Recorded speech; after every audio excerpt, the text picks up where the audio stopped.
സംസ്ഥാനത്തെ ആശാ വർക്കർമാർ സമരത്തിലാണ്. സെക്രട്ടേറിയറ്റിന് മുൻപിൽ അവരുടെ സമരം 3 ആഴ്ചയിലേക്ക് അടുക്കുകയാണ്. കഴിഞ്ഞ ദിവസം അവരെ പരിഹസിച്ചുകൊണ്ട് CITUവിന്റെ സംസ്ഥാന വൈസ് പ്രസിഡന്റ് രംഗത്ത് വന്നിരുന്നു. ഈ ആശമാർക്ക് പിന്തുണ പ്രഖ്യാപിച്ച സുരേഷ് ഗോപിയെയും പരിഹസിക്കുകയാണ് CITU നേതാവ്. സുരേഷ് ഗോപി കുട കൊടുക്കുന്നു, കുട മാത്രമാണോ ഇനി ഉമ്മ കൂടി കൊടുത്തോ എന്നറിയില്ല എന്നും ഗോപിനാഥിന്റെ പരിഹാസം. സുരേഷ് ഗോപി കുട കൊടുക്കുന്നതിന് പകരം ഓണറേറിയം കൊടുക്കാൻ പാർലമെന്റിൽ സംസാരിക്കേണ്ടേ എന്നും ഗോപിനാഥ് ചോദിക്കുന്നു. ലേബർ കോഡ് കൊണ്ടുവന്ന് 12 മണിക്കൂർ ജോലിയാക്കണമെന്നുള്ള നിർദ്ദേശം കൊണ്ടുവന്നിരിക്കുന്നത് ഞങ്ങളല്ല, BJP ഗവൺമെന്റാ.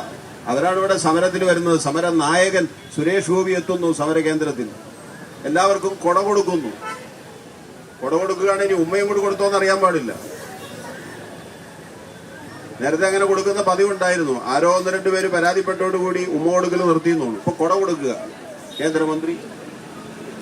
കൊട കൊടുക്കണതിന് പകരം ഈ ഓണറിയത്തിന്റെ കാര്യത്തിൽ പാർലമെന്റിൽ പറഞ്ഞ് എന്തെങ്കിലും നേടിക്കൊടുക്കണ്ടേ? ആ ഓഫറുമായിട്ട് വേണ്ടി ആ സമരപന്തലിൽ വരാൻ.